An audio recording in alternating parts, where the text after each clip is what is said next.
Graça e paz para você que está vendo esse vídeo agora aí por meio das suas redes sociais. Muito obrigado porque você está me permitindo entrar na sua casa. Não importa nem o dia e nem a hora. E que você tenha mais e mais a misericórdia, a paz e o amor de Deus. Eu sou o escritor Márcio Ribeiro, seja bem-vindo a essa plataforma. E hoje nós vamos trazer a mensagem sobre o seguinte tema. Escolha fazer o que Deus mandar para não ser devorado pelo leão. É um texto que não é muito comum os pregadores falarem sobre ele, não. Abra sua Bíblia, primeiro livro dos Reis, capítulo 13, nós vamos ler do 11 ao 34. Então eu quero convidar você a meditar nisso aí, a gente vai aprender sobre como existem obstáculos para nos impedir de fazer o que Deus manda, tá? Nós vamos aprender um bocado sobre essas artimanhas de Satanás através desse texto. Fica aqui até o final que você vai gostar. Tenho certeza que você vai gostar do conteúdo. E por falar em conteúdo, antes de eu entrar na mensagem, eu vou falar um pouco sobre fake news. E em seguida eu vou falar um pouco sobre o submundo gospel. E eu também vou falar um pouco sobre o meu livro.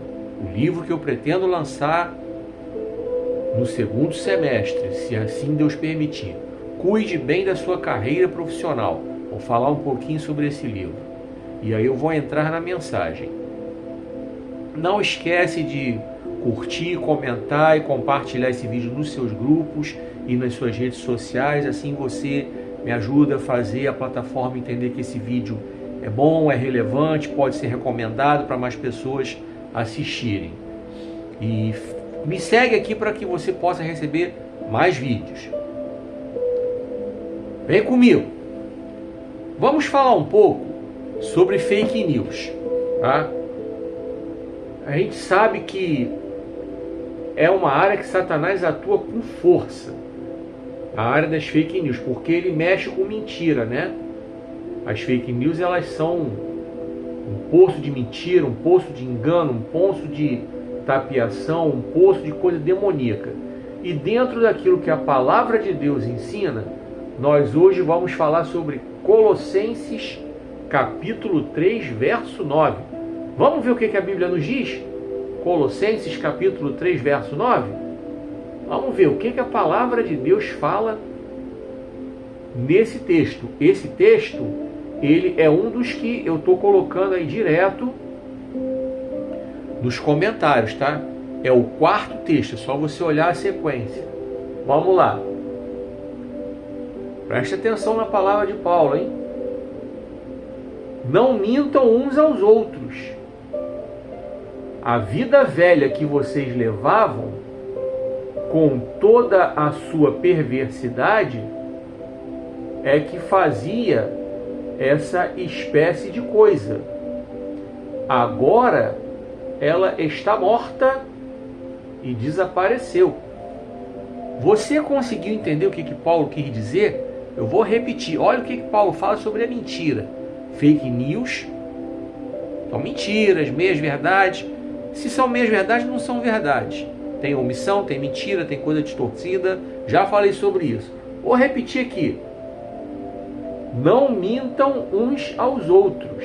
A vida velha que vocês levavam, com toda a sua perversidade, é que fazia essa espécie de coisas. Agora ela está morta e desapareceu. Paulo está falando da vida velha. Então, quem vive nova vida em Cristo não mente. Na semana passada nós falamos sobre o que Jesus falou. Seja, porém, eu falar de vocês sim, sim, não, não. Agora você viu o que Paulo aprofundou, né? Não mintam. A vida velha acabou. Tá? Lá na vida velha, muita gente mentia. Muita gente enganava. Muita gente traía. Essa vida velha acabou. Essa vida velha morreu. No momento que você mergulhou na água e se batizou, aquele homem velho, aquela mulher velha, aquele velho homem, aquela velha mulher, aquela velha criatura morreu. Levantou-se uma nova criatura. Uma nova criatura não mente. Uma nova criatura não engana. Uma nova criatura não compartilha fake news. Uma nova criatura não cria fake news. Uma nova criatura não comenta dando apoio a fake news. Uma nova criatura combate as fake news. Uma nova criatura se engaja no combate às fake news. E aí nos comentários eu tenho alguns links para que você mesmo possa consultar qualquer notícia que você recebe. Seja pelo WhatsApp da tia Maria Cotinha, seja pelo Telegram da tia Coralina, seja pelo Twitter do tiozão do pavê, seja pelo Instagram da tia Lola. Os links estão aí. E você pode pesquisar na internet vários outros canais que trabalham com esse combate às fake news. Nós estamos aqui para ajudar a esclarecer. E eu tenho focado nessas últimas semanas para mostrar para você dentro da Bíblia. Eu não estou só colocando os textos bíblicos nos comentários, como eu venho fazendo há cerca de uns 2 anos aí que eu estou fazendo isso. Agora eu decidi pegar cada texto desse e apresentar para você aqui com um pequeno comentário, com uma pequena mensagem para que você possa refletir. E eu vou repetir agora o texto aqui, para ficar bem memorizado. Não mintam uns aos outros. A vida velha que vocês levavam, com toda a sua perversidade, é que fazia essa espécie de coisas. Agora ela está morta e desapareceu. Então a vida velha acabou. Era a vida velha que fazia a gente a fazer esse tipo de coisa, mentir. Dizer que está fazendo hora extra quando está bebendo, quando está traindo a mulher, quando está traindo o marido. Isso é coisa da velha criatura. A nova criatura não mente, a nova criatura não engana. A nova criatura não trapaceia. E como eu tenho dito, eu estou jogando sempre a batata quente na mão de vocês. Tá? Quando eu trago uma palavra aqui, estou jogando a batata quente na mão de vocês. Estou tirando a inocência de vocês. Vocês não vão ser tomados por inocentes no grande dia diante de Deus, porque alguém já falou para vocês. Então, esse é meu papel aqui. Eu creio que muitos criadores de conteúdo pregando a palavra por aí estão fazendo a mesma coisa. E não se esquece de curtir, comentar e compartilhar esse vídeo nos seus grupos e nas suas redes sociais. Me segue aqui nessa plataforma. Me ajuda a fazer essa plataforma reconhecer esse vídeo como bom, importante, relevante e que pode ser recomendado para que mais pessoas possam ver. Amém? Vem comigo. Vamos falar um pouquinho sobre o submundo gospel. Eu estou com uma lista de textos aí sobre carnalidade e sobre mundanismo. E é em cima de cada um desses textos que eu estou falando. E essa lista está nos comentários. Hoje nós vamos falar sobre o último texto que está naquela aba carnalidade / escândalos. É o último texto. Gálatas capítulo 5 do 19 ao 21. E nós vamos aprender muito com o que Paulo fala sobre isso, tá? Gálatas 5 do 19 ao 21. Abrindo sua Bíblia aí. E eu mostro para você dentro do que a palavra diz. Vamos falar um pouquinho sobre as obras da carne ou as obras da natureza humana. Antes de eu falar, não se esquece de curtir, comentar e compartilhar esse vídeo nos seus grupos e nas suas redes sociais. Não esquece de me seguir aqui e não esquece de curtir, comentar e compartilhar. Assim você me ajuda a fazer a plataforma reconhecer esse vídeo como recomendável para que mais pessoas possam ver. Vamos lá. Olha o texto. Ora, as obras da natureza humana ou da carne produzem os seguintes resultados: imoralidade sexual, impureza, libertinagem, idolatria e feitiçaria, ódio e discórdia, ciúme e ira, esforço constante para conseguir o melhor para si próprio,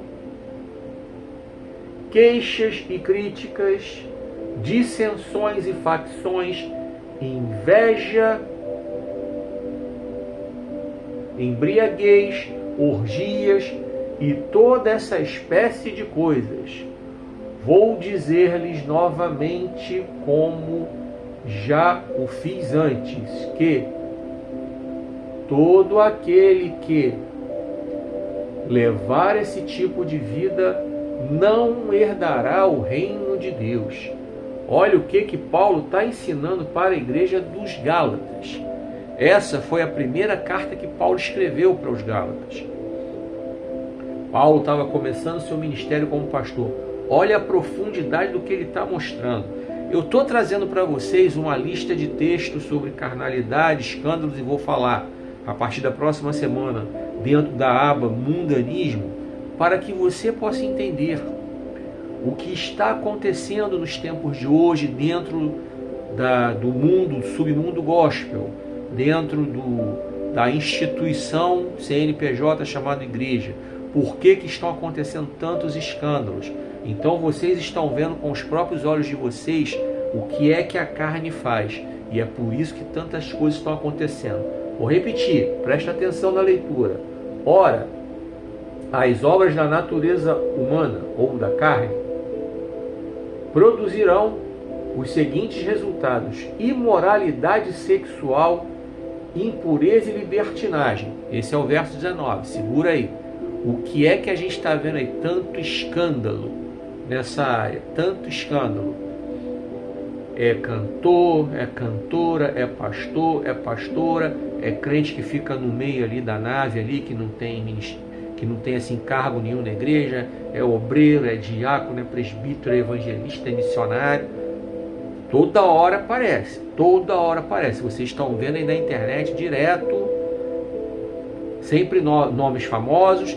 E fora os nomes famosos que aparecem na internet, você no seu dia a dia aí, onde você mora, na sua vizinhança, nas adjacências, você tem tomado conhecimento de muitos escândalos envolvendo crentes nessa área.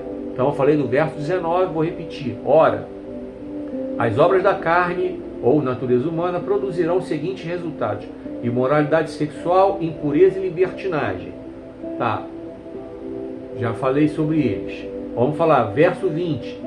Idolatria e feitiçaria, ódio e discórdia, ciúme e ira, esforço constante para conseguir o melhor para si próprio, queixas e críticas, dissensões e facções. Vamos lá. Idolatria e feitiçaria. Vocês acham que isso se refere às outras religiões, né? Normalmente, quando alguns pregadores falam disso, eles atacam as outras religiões. Só que, na verdade, se nós olharmos para o nosso umbigo, olharmos para o nosso ambiente, o ambiente gospel tem idolatria. Idolatria pastor, idolatria cantor, idolatria político. Tá cheio disso aí. Feitiçaria, tem pastor ficar amaldiçoando os outros aí. É um pastor famoso aí, aquele do chapelão. Amaldiçoou Marcelo Rezende, amaldiçoou o cantor Eduardo Costa, amaldiçoou o Lula. Que pastor é esse? Tem um outro pastor aí, ó. Agora aqui, ó. Ódio e discórdia. Tem um pastor aí, pastor famosão aí.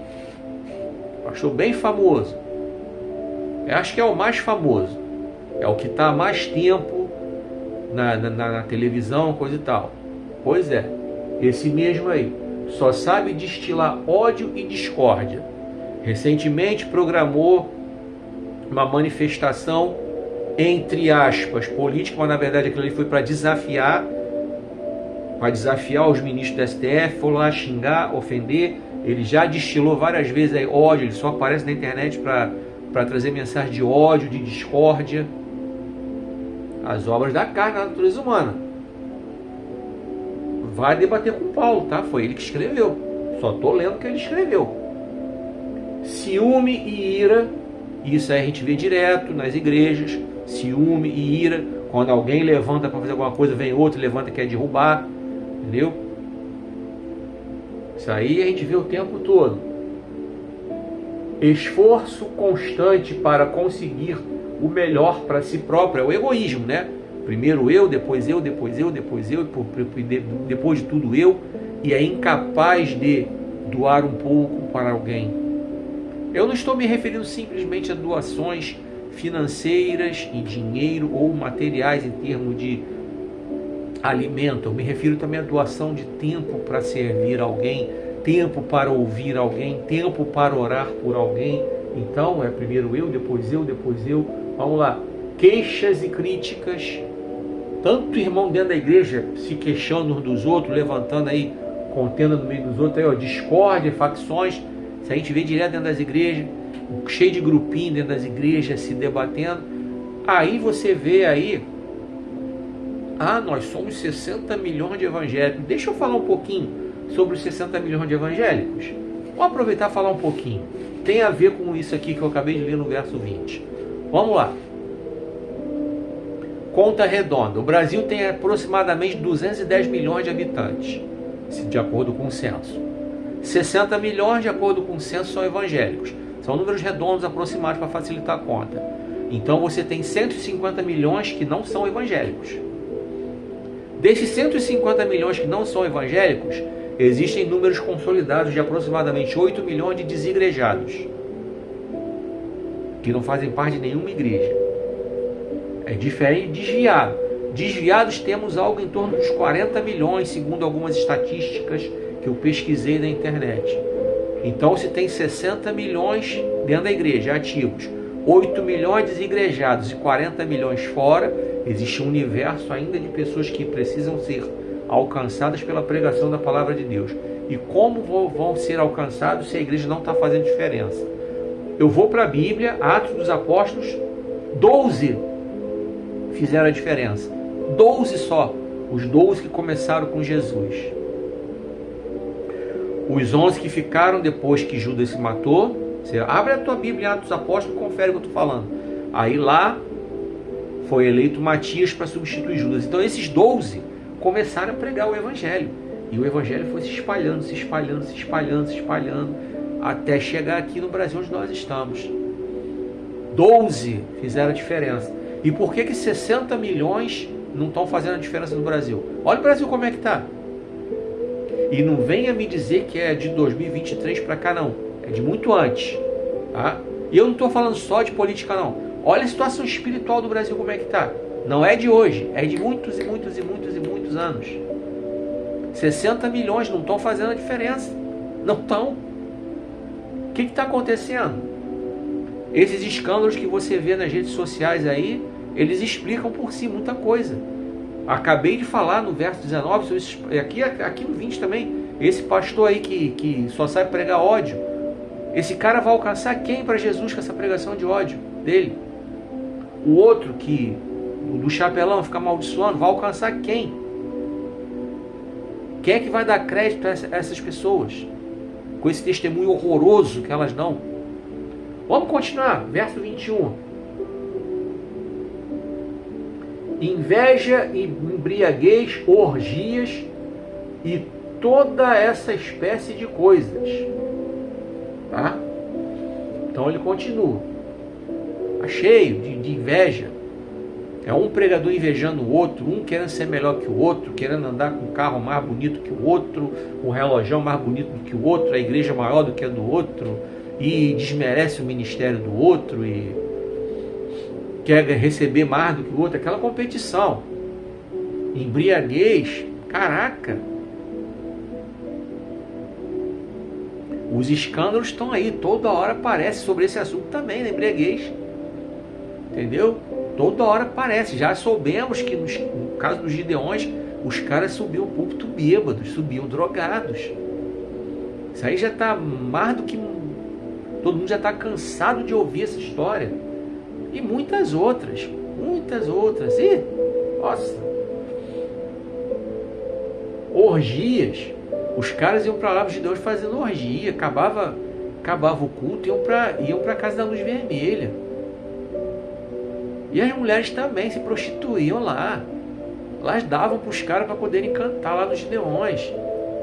Oh, é nojento. Isso é nojento. Está cheio aí, toda hora aparece. Aí Paulo conclui: vou dizer-lhes novamente, como já o fiz antes. Paulo já tinha advertido aos Gálatas sobre esse assunto. E assim como Deus está advertindo ao seu povo, a nós, direto. Deus já falou sobre isso antes. Todo aquele que levar esse tipo de vida não herdará o reino de Deus. É a palavra que diz, não adianta você querer agora ficar se remoendo aí, criticando porque a palavra é dura, a palavra é forte. Eu não estou aqui para ficar alisando cabeça de crente, não. Não estou aqui para ficar alisando o ego de crente, não. Tá? E vou ser bem sincero, eu quero muito sim que a palavra de Deus seja levada adiante. Eu quero muito que você me ajude, me seguindo, curtindo, comentando e compartilhando esse vídeo nos seus grupos, nas suas redes sociais, para que essa plataforma entenda que esse vídeo pode ser levado adiante. É bom, pode ser recomendável, o conteúdo é recomendável. Mas eu não estou aqui para ser estrela de rede social, não. Não preciso disso, não. Se eu quisesse isso, eu ia estar pregando mensagem de autoajuda. Eu ia estar entregando aqui profecia. Eu ia voltar a trabalhar na Caixa Econômica, como eu trabalhava, né? Eu ia começar a entregar casa própria aqui. Como tem um mundo sei que entregam, né? Casa própria. Eu ia passar a ser o cara que trabalha no Poder Judiciário, né? Só entregando papel, processo. Essas coisas manjadas que tem nas redes sociais aí. Essas coisas manjadas que tem nas igrejas aí. Os caras só entregam chave de carro, chave de casa. Entendeu? Você não tem... Você tem aí o coach, você vai conseguir, tal. Só isso. Não tem mensagem de confronto. E eu estou trazendo essa mensagem para confronto. Se é o que Deus está mandando eu falar, eu vou falar. Teve um abençoado aí essa semana aí que entrou em uma das minhas redes sociais para fazer um comentário dizendo que eu prego coisa negativa. É a mensagem que Deus está me dando para pregar. Se ele está querendo ver coisa de coach, ele procura outros criadores de conteúdo. Eu coloquei isso para ele. Meu irmão, coloquei isso para ele bem claro. Meu irmão, olha só.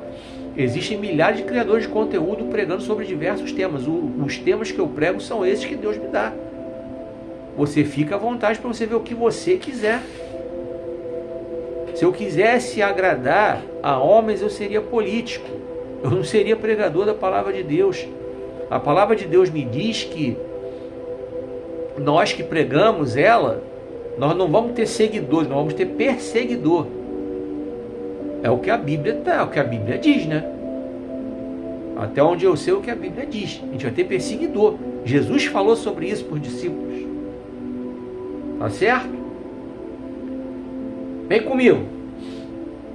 Vou falar um pouco sobre o meu livro. Cuide bem da sua carreira profissional. Com a permissão de Deus, no segundo semestre eu pretendo lançá-lo. E ao lançá-lo, eu quero que você veja com muito carinho cada capítulo que eu estou colocando ali. Sobre currículo, sobre comportamento em redes sociais, sobre comportamento em entrevista de emprego, apresentação pessoal, marketing pessoal, dinâmica de grupo, eu abordo ali comportamento corporativo, né? Como é que você se comporta dentro da empresa, que tipo de assunto você fala, o que você não fala. E umas 2 semanas atrás eu falei sobre plano B, coisa e tal, e agora eu quero falar um pouco sobre um outro capítulo que eu tenho no livro. É sobre estudo, escolaridade, que aí emenda ali com desemprego estrutural e planejamento de carreira, enfim. Eu tenho muitos assuntos legais ali. Eu quero falar um pouco sobre estudo, escolaridade.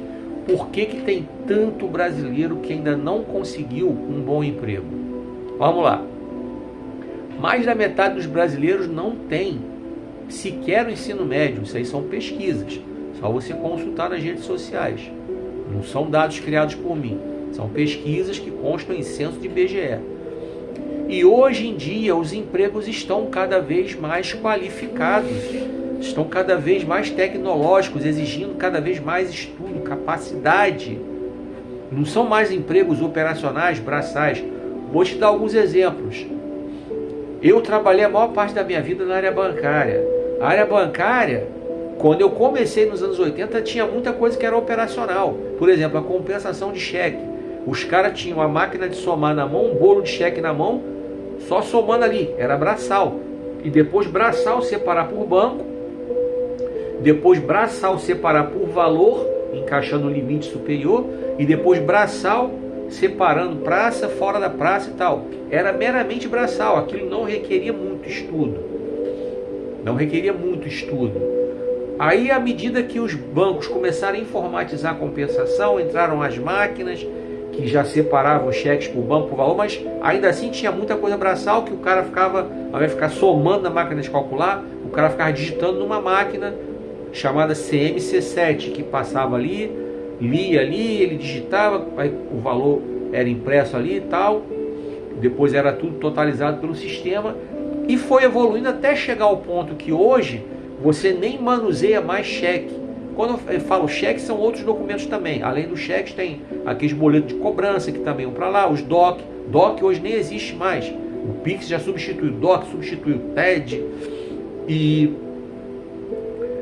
a compensação hoje, os bancos precisam de uma meia dúzia de cara numa salinha do tamanho do meu quarto. Cada um com um computador. Quando antes era um andar inteiro com mais de 100, 150 funcionários. Hoje, uma salinha dessa aqui do tamanho do meu quarto, os 6 funcionários, cada um com um computador, fazendo as trocas online, porque os caixas no banco já passaram os cheques na leitura, a leitora ótica já jogou para o sistema, já faz a troca de arquivos, então já é uma coisa mais pensada, já é bem menos operacional. Você vê que o serviço do porteiro também mudou, muita coisa ali, o porteiro já trabalha com a coisa informatizada. Então, tem profissões que não existem mais, e uma profissão que em breve vai acabar é de operador de telemarketing. Você pode ligar para qualquer central de atendimento que você já é direcionado para uma aba para você entrar se comunicar com a empresa por WhatsApp, por outras formas, já para você não falar com o atendente. Tem central que você não consegue falar com o atendente, então eles aos poucos estão extinguindo essa profissão, que é o cara do atendente de telemarketing. O cara chato que fica ligando, enchendo o saco, ou cobrando, ou tentando te vender alguma coisa que você não quer, esse talvez não acabe não.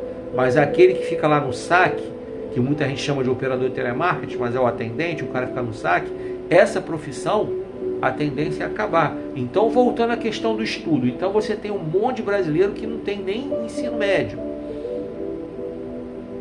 Ou no máximo ensino médio. E isso não é suficiente para você conseguir um bom emprego. No mundo corporativo de hoje, não é. Tem muita empresa que já pede curso superior, pelo menos começando. O operador de telemarketing já pede curso superior, começando pelo menos. Tem muita empresa que exige, não tem jeito. Se não tiver na faculdade, não vai rolar. Ah, mas como é que eu vou para a faculdade? Como é que você vai para a faculdade? Você vai tratar de se empenhar em estudar. Ah, mas eu estudo em escola pública. É o que você tem para hoje? Cai dentro. Não adianta ficar de braço cruzado. Ah, mas eu estudo em escola pública. Corra atrás, do jeito que dá. Vá procurar bibliotecas físicas, vá procurar bibliotecas virtuais. Se vira, dá seu jeito. Quem quer progredir tem que correr atrás. Correr atrás não, correr atrás é quem está derrotado, é correr do lado, acompanhando. Você tem que buscar. Não adianta você ficar reclamando que o governo A, governo B, governo C não tem escola de qualidade. Você tem que abraçar a oportunidade que aparece. Hoje você tem o Enem para você fazer a prova para alcançar uma faculdade, você tem o ProUni, caso sua nota do Enem não seja tão boa, você tem o FIES para buscar um financiamento estudantil, pô, você tem opções. E não tem o que fazer. Ou é isso ou é isso. Senão você vai cair naquela do desemprego estrutural. Eu vou te explicar mais ou menos o que é o desemprego estrutural, que eu falo com muito detalhe lá no livro.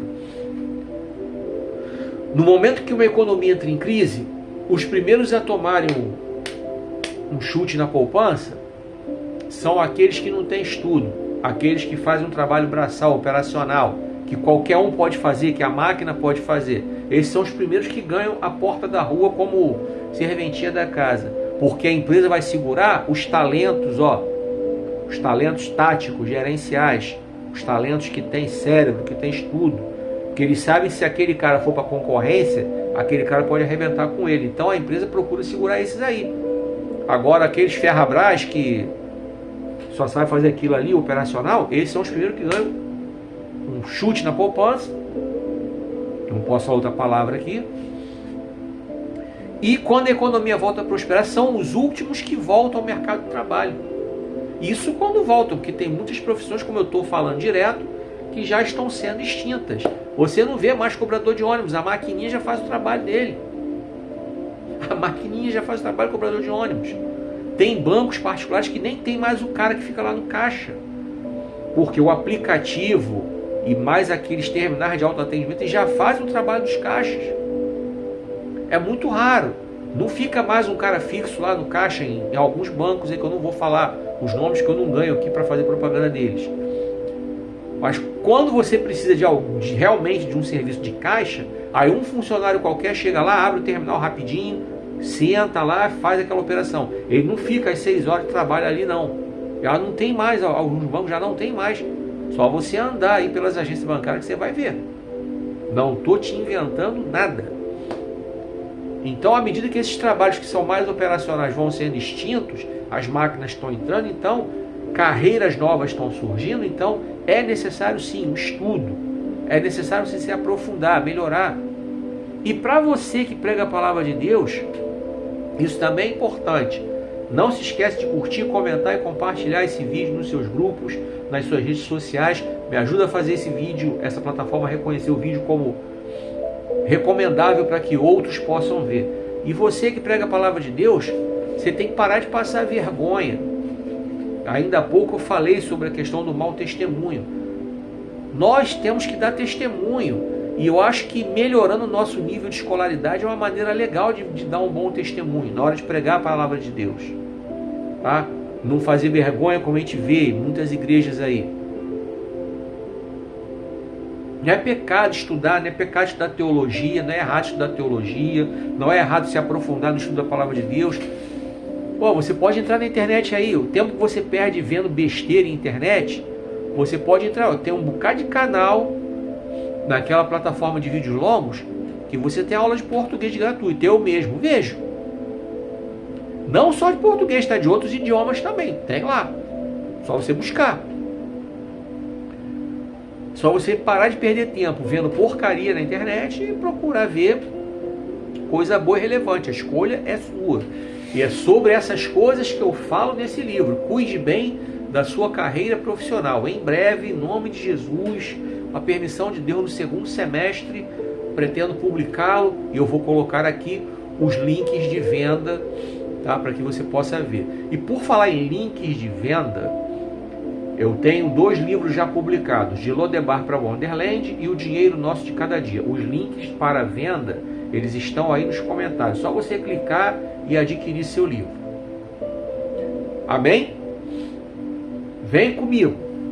Vamos então agora passar para o que a Bíblia tem para nós nessa hora. Escolha fazer o que Deus mandar para não ser devorado pelo leão. Escolha fazer o que Deus mandar para não ser devorado pelo leão. Primeiro livro dos Reis, capítulo 13, do 11 ao 34. A partir de agora, não se esquece de curtir, comentar e compartilhar nos seus grupos e nas suas redes sociais. Me ajuda a fazer essa plataforma reconhecer e entender que esse vídeo pode ser recomendado para que outras pessoas possam ver esse conteúdo e ser abençoadas. Vem comigo.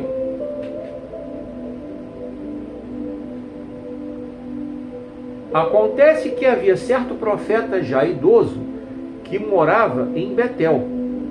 Seus filhos foram para casa e contaram ao pai o que o homem de Deus de Judá havia feito naquele dia e o que ele tinha dito ao rei. Por qual caminho ele seguiu? Perguntou o velho profeta. E seus filhos mostraram a ele por onde o homem de Deus tinha ido. Vai prestando atenção, hein? Depressa, selem o jumento, disse o velho aos filhos. E quando eles selaram o jumento para o pai, ele montou e foi atrás do homem de Deus, até que o encontrou. assentado debaixo de um carvalho. É você o homem de Deus que veio de Judá? Perguntou o homem. Sim, sou eu, foi a resposta. Então o velho profeta disse: venha para casa comigo e coma alguma coisa. O homem de Deus disse: não posso ir com você, porque não tenho licença para comer nem beber água neste lugar. O Senhor me deu esta ordem: não coma pão, nem beba água ali, nem volte pelo mesmo caminho por onde você veio. Se liga, né? Se liga até aqui. Até aqui. Eu parei no verso 17. Se liga. Aqui a gente aprende que o profeta, reconhecido como homem de Deus, como os filhos do profeta idoso se referiam a ele, um homem de Deus, e o próprio profeta idoso se referia a ele como homem de Deus. Então aqui você já vê que era alguém que tinha um chamado, uma ordem dada por Deus, e Deus falou bem claro: não pare, não coma, não beba, nem volte pelo caminho por onde você veio. Então havia algumas ordens expressas dadas por Deus para que esse homem levantado por Deus pudesse obedecer. E a gente vê que muitas vezes Deus nos dá ordens e nós desobedecemos. Segura essa informação que daqui a pouco a gente vai aprofundar esse debate aí. Vamos lá. Verso 18. Porém o profeta idoso disse: eu também sou profeta como você, e um anjo me deu uma mensagem da parte do Senhor. Faça-o voltar com você para a sua casa, para comer pão e beber água. Mas ele estava mentindo. Olha aí. Vocês se ligaram que do verso 11 ao 17, um profeta que foi enviado por Deus de Judá para essa terra aqui, tinha uma ordem: não coma pão, não beba água e nem volte pelo mesmo caminho. E você viu que no verso 18 o profeta idoso mentiu, dizendo que Deus havia dado uma ordem para ele, desfazendo a ordem que ele tinha recebido. Então, muitas vezes você e eu corremos o risco de ser enganados por aqueles que estão dentro da igreja, se dizem servos de Deus, se dizem profetas da parte de Deus e dão ordens diferentes daquilo que Deus já deu. E tudo para confundir, tudo para tirar você e me tirar do caminho que Deus já determinou. Então segura essa lição aí que é importante. Vamos lá. Verso 19. Então o homem de Deus voltou com ele e comeu e bebeu água em sua casa. Olha a desobediência aqui. O homem de Deus obedeceu a ordem falsa do profeta idoso, que enganou ele. Segura aí. Verso 20. Então, enquanto estavam sentados à mesa, veio uma mensagem do Senhor ao profeta idoso, que o havia feito voltar. E ele falou ao homem de Deus, de Judá: assim diz o Senhor, você desafiou a palavra do Senhor e não obedeceu a ordem que o Senhor, o seu Deus, deu a você. Porém voltou e comeu pão e bebeu água no lugar em que eu disse: não coma pão nem beba água. Por isso o seu corpo não será sepultado no túmulo dos seus antepassados. Você prestou atenção? O profeta idoso foi lá, mentiu para o homem de Deus, disse algo que Deus não havia dito e fez o profeta que foi enviado por Deus se desviar totalmente do caminho. Satanás faz isso, tá? Satanás apresenta a tentação dele, apresenta como coisa boa, tá? Como a Bíblia diz em Provérbios: há caminho que parece bom, mas o fim é caminho de morte. Satanás faz isso. Ele joga o ser humano na fogueira. Só que na hora, ele não diz que está jogando você na fogueira. Ele na hora apresenta para você uma coisa boa. O filho pródigo é exemplo. com dinheiro, cercado de amigos, cercado das Maria Tulipa, e bebendo, e gastando, e zoando. Quando acabou o dinheiro, geral meteu o pé. Isso não acontece no dia de hoje? Ó, se a gente abrir a casa da gente para dizer que vai fazer um churrasco, vai encher. Geral vem para comer, para beber, para se regalar, para encher a barriga às suas custas, às minhas custas. Agora, se você estiver doente, se eu estiver doente, ó, geral mete o pé. Se você estiver passando dificuldade financeira ou eu estiver passando dificuldade, não aparece um para ajudar. Muito raro aparecer alguém para ajudar. E quando eu falo ajudar, não é necessariamente ajudar financeiramente, com grana, ou materialmente com coisa para comer. É ajudar com uma palavra, levando um currículo, orando, se dispondo a ouvir você falar, desabafar, sabe? Parece não, é raro. Então, Satanás faz essas coisas. Ele apresenta, bota a pessoa lá, depois ele sai fora, mete o pé e deixa a pessoa sozinha. Vamos lá. Continuando a leitura. Continuando a leitura. Não é brinquedo não, tá?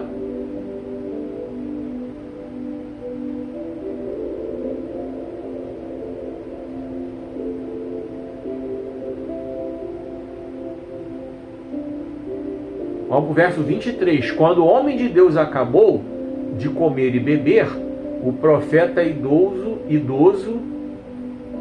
selou o jumento em que o profeta ia montar.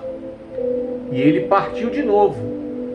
Mas no caminho apareceu um leão, atacou e matou o homem. E o seu corpo ficou estendido ali na estrada, com o jumento e o leão parados ao lado dele. Por isso que eu dei esse título à mensagem. Escolha fazer o que Deus mandar para não ser devorado pelo leão.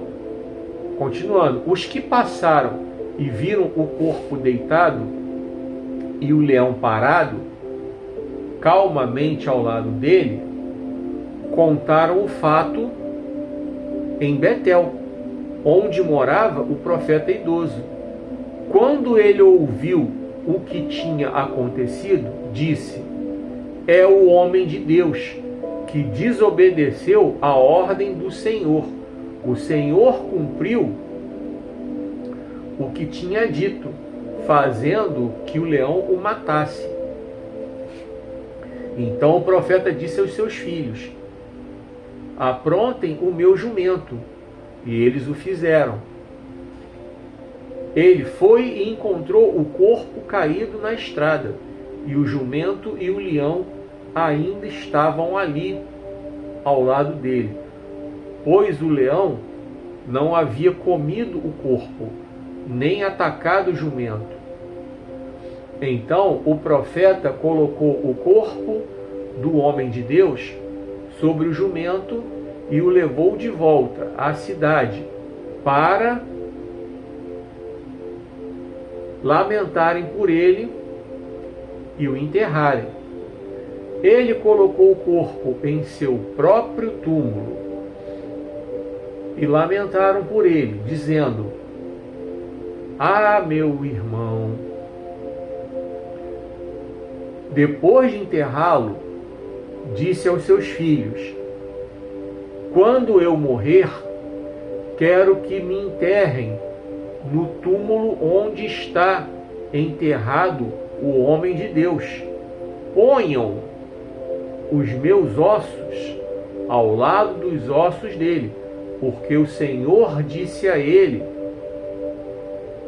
para clamar contra o altar que está em Betel, e a maldição que ele trouxe contra todos os altares idólatras das cidades de Samaria, certamente se cumprirá. Apesar do aviso do profeta, Jeroboão não se arrependeu dos seus maus caminhos.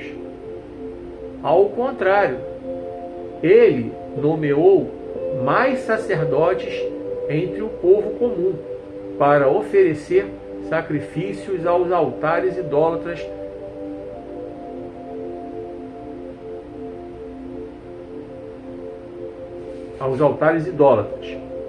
Qualquer homem que quisesse podia ser sacerdote. Esse foi um grande pecado da casa de Jeroboão, o qual o levou à destruição e à sua extinção da face da terra. Bem, esse texto, ele nos traz aqui, como eu falei no começo, algumas lições. Primeiro, nós vimos que quando Deus nos dá uma ordem, nós temos que obedecê-la, custe o que custar. Não podemos parar para ficar ouvindo vozes que falam coisas contrárias daquilo que Deus já falou. E eu posso exemplificar profecias. Deus já falou com você um assunto, e se aparecer alguém falando alguma coisa diferente dentro desse assunto, você já sabe que não é Deus, porque Deus já falou com você. Você recebe uma ordem para fazer determinada coisa e aparece alguém mandando você fazer outra, você já sabe que não é Deus que está falando. E esse foi o grande erro do homem de Deus. Foi chamado homem de Deus durante o tempo todo dentro desse texto, como você pôde ver. E à medida que você assistir esse vídeo novamente, você vai relembrar dessa leitura. Marca essa leitura aí na sua Bíblia, tá? Para você aprender. Nós podemos entender que o leão seria como se fosse uma simbologia, ou melhor, o profeta idoso, nós podemos entender que é uma simbologia do que Satanás pode fazer, tá? Do que Satanás pode fazer, pode enganar. O profeta idoso também pode simbolizar alguém que fala na carne, alguém que não está falando o que Deus mandou. Porque quando a pessoa não fala o que Deus está mandando, ou está falando pela carne, ou está falando pelo próprio Satanás mesmo incorporado. Então, nós é que temos que estar atentos e ligados nisso. Com a nossa comunhão com Deus, a nossa intimidade com Deus, ela nos permite ter esse discernimento espiritual. Esse é o dom que nós devemos buscar. 1 João capítulo 4, verso 1. Põe os espíritos à prova. Está lá bem claro. Somos nós que temos que buscar esse dom para saber o que é que Deus verdadeiramente está falando ou não. E temos que aprender a fazer isso dentro das nossas igrejas, dentro dos nossos púlpitos, nas redes sociais. Nesse vídeo aí que você está vendo, você tem que aprender a fazer isso para saber se realmente o que está sendo falado aqui por mim, Deus está mandando, se eu estou falando pela carne, se é o diabo que está incorporado em mim. Você tem que fazer isso, você tem que aprender a fazer. É isso, esse texto aqui, ele está nos chamando a atenção para essa verdade. O profeta tinha uma ordem dada pelo próprio Deus. Vá, não coma, não beba, faça o que tem que fazer, mete o pé sem ser pelo mesmo caminho. Mas ele foi parar para ficar dando ideia para outro profeta, que supostamente estava falando em nome de Deus. E qual era dele ali? Pera aí, está falando em nome de Deus mesmo? Pera aí, vamos orar aqui, vamos saber se Deus está falando mesmo? A primeira coisa que esse profeta, ou esse homem de Deus deveria ter feito. Um erro semelhante ao que Josafá cometeu. Vocês lembram da história? Já preguei sobre isso certa vez. Josafá com o rei Acabe. Nós somos povos irmãos, coisa e tal. E Acabe, ardiloso, sabendo que os inimigos dele queriam a cabeça dele, assírios e coisa e tal, o que ele fez? Botou Josafá de frente como rei. Isso porque antes de ele colocar Josafá de frente como rei, na posição de rei, os profetas haviam, um profeta só, Micaías, havia dito a Acabe, não vá para essa guerra que você vai morrer. Mas os outros profetas, todos mandando Acabe ir, que ele ia ganhar. Mas o profeta Micaías foi o único que falou realmente aquilo que Deus mandou. Não vá porque você vai morrer. E Acabe cismou que Micaías estava perseguindo ele, coisa e tal.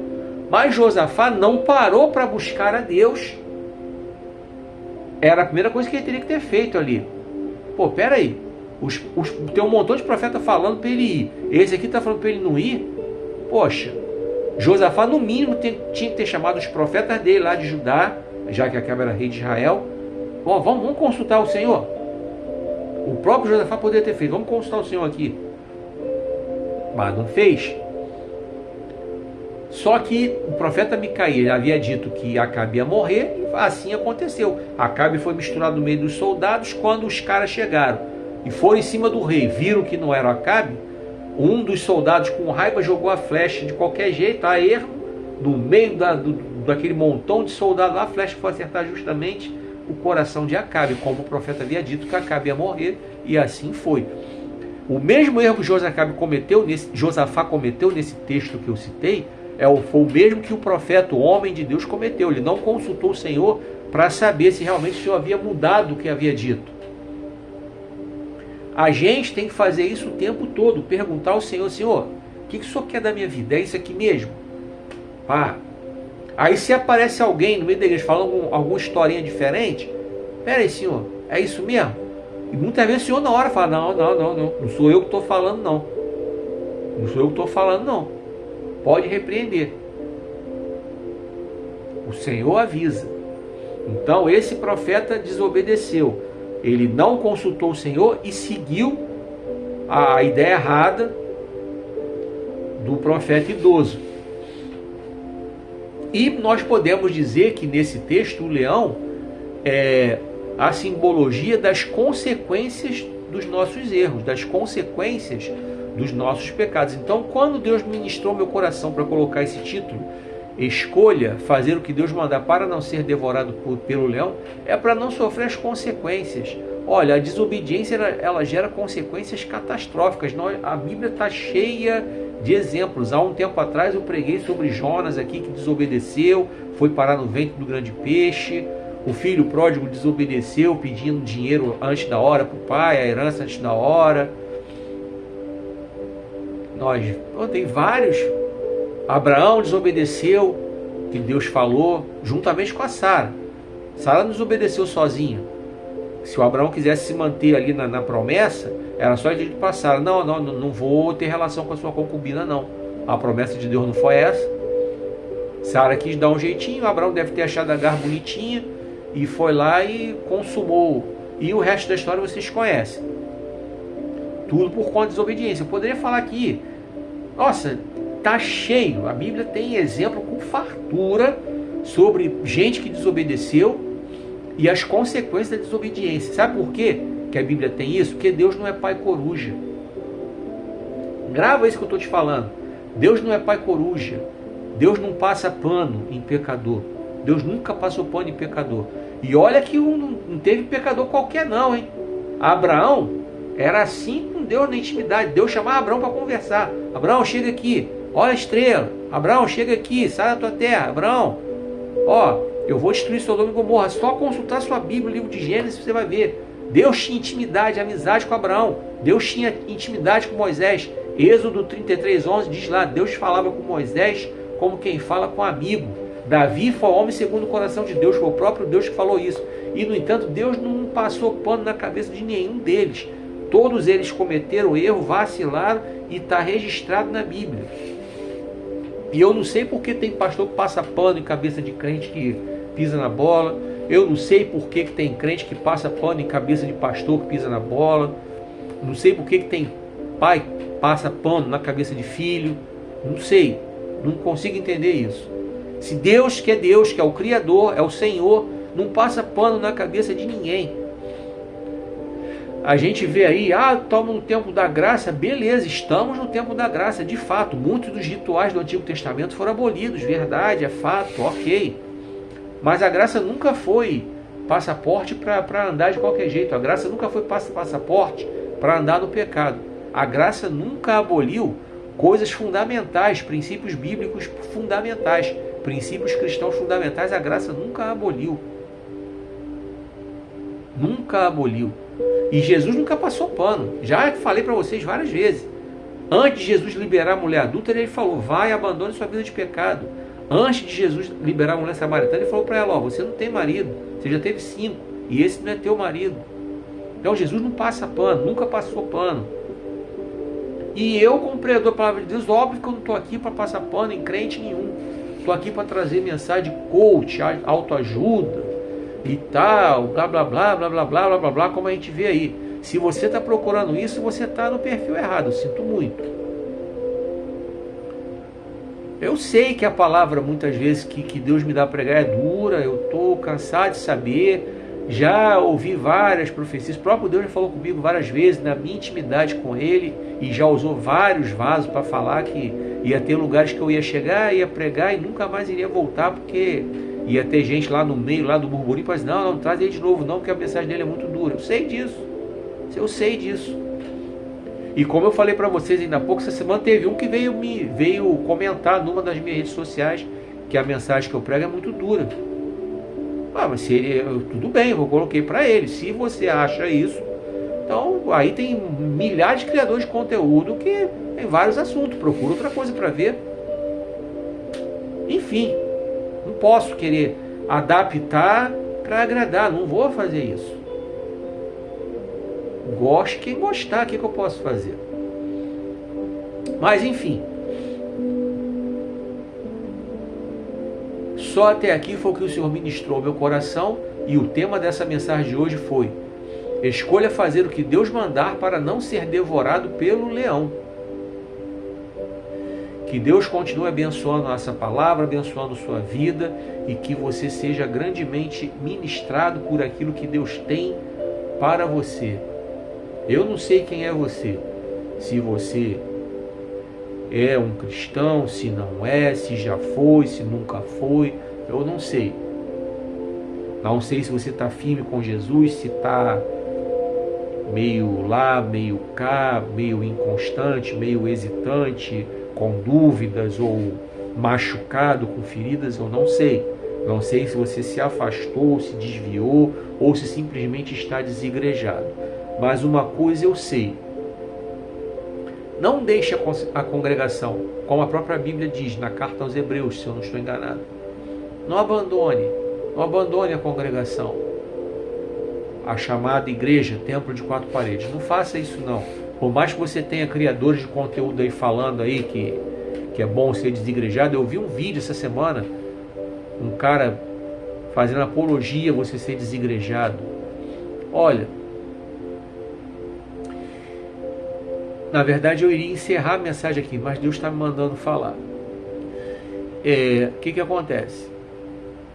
Eu tenho 41 anos de vida cristã. Eu não me converti ontem. Eu me converti em 1983, aos 17 anos. Eu presenciei muita mudança na igreja evangélica. Quando eu me converti, eu não me converti à Assembleia de Deus, me converti na Igreja Batista, mas eu conhecia muita gente de Assembleia de Deus e tal. A Assembleia de Deus, o crente não podia ter televisão. Um garoto como eu não podia jogar bola, nem pensar. Fosse pego jogando bola, era excluído. Quem é da Assembleia das antigas, década de 70 e começo da década de 80, pode entrar e confirmar o que eu estou falando. Era excluído. Não podia jogar bola. As mulheres não podiam se maquiar, não podiam cortar cabelo. Nossa, terror e pânico. Você não tinha... Certos instrumentos dentro da igreja eram proibidos. Guitarra, bateria, baixo. Era tudo vinculado a rock, vinculado a coisa do diabo. Então tudo isso eu peguei. Eu vi toda uma transformação. Hoje nós temos liberdade para adorar, sabe? Como o Salmo 150 diz, né? Saltério, harpa, adufe, flauta, símbolos sonoros, símbolo retumbante, símbolos retumbantes, altissonantes, é a nossa popular bateria ou instrumento de percussão. Quando se fala em harpa, a harpa é a ancestral da guitarra e do violão. O baixo é uma mistura de guitarra com bateria. Ele tem um desenho de uma guitarra, mas ele é tocado como se fosse uma bateria. Tanto que quando você vai estudar teoria musical, baixo e bateria estudam juntos, porque a ênfase é no ritmo. A partitura de uma música para baixo, para bateria, na clave de Fá. E para a guitarra e para o teclado, que trabalham com a melodia, o estudo da teoria musical é na clave de Sol. Quem é músico pode me corrigir se eu estiver errado. Então, hoje nós temos essa liberdade. Como eu falei no começo, lá na parte lá do submundo gospel, somos 60 milhões de cristãos evangélicos e não estamos fazendo a diferença no Brasil. Sinal que tem alguma coisa errada. Muita coisa dentro da igreja mudou. temos mais liberdade para muita coisa, mas em compensação também a qualidade espiritual caiu pra caramba. Você vê que hoje os cultos, palavra de Deus, passa longe. Tem culto que você não tem palavra de Deus. Aí eles dizem que é mais importante a palavra de Deus. Dão 10 minutos para o pregador, 15 minutos para o pregador, 20 minutos. Tá de brincadeira, né? Igrejas que nem tem escola bíblica dominical. Quando tem, vai um grupinho. Não vai nem 10% da igreja, nem 20% da igreja. Aí uma igreja dessa quer crescer, uma igreja dessa quer levar o evangelho para o Brasil, quer fazer diferença. Como? Se não estuda a palavra de Deus, se não lê a palavra de Deus, se não dá importância para a palavra de Deus, onde? Vai fazer diferença onde? E a oração? Os cultos de oração. Chama para o culto de oração pouquinha gente. Chama para o culto de libertação, que vai ter cura divina, que vai ter revelação, que vai ver aquele profeta que é famoso por entregar profecia. Fica a gente até do lado de fora, tá? Essa é a realidade da igreja evangélica brasileira de hoje. Aí vem me dizer que quer fazer diferença? Não vai fazer diferença. É mais fácil o Botafogo ser campeão do que uma igreja evangélica brasileira. Nesses moldes aí, como está hoje, fazer a diferença. Repito, é mais fácil o Botafogo ser campeão. E antes que alguém venha querer me criticar porque eu estou zoando o Botafogo, eu sou botafoguense, tá? Eu sou torcedor do Botafogo. Por isso que eu estou brincando com o meu time. Por isso que eu estou brincando. Eu não brinco com os outros times porque eu não vou desrespeitar os outros torcedores. Eu não posso brincar com o Flamengo, nem com o Fluminense, nem com o Vasco. Nunca vou fazer isso. Para não gerar antipatia nem animosidade. Eu estou brincando com o Botafogo porque eu sou botafoguense. Nunca escondi. Bom, repetindo, só até aqui foi o que o Senhor ministrou meu coração. E na hora que eu ia encerrar, Deus mandou falar essas palavras que eu falei aí. E é isso. Que Deus continue abençoando sua vida. Muito obrigado porque você parou para prestar atenção nessa mensagem. Muito obrigado porque você ficou até aqui. Eu peço a você, continua me seguindo, me acompanhando. Não esquece de curtir, comentar e compartilhar esse vídeo nos seus grupos e nas suas redes sociais. Eu espero você no próximo vídeo. Que o Senhor te abençoe e te guarde, que o Senhor faça resplandecer seu rosto sobre ti e tenha misericórdia de ti. Que o Senhor sobre ti levante o seu rosto e te dê paz.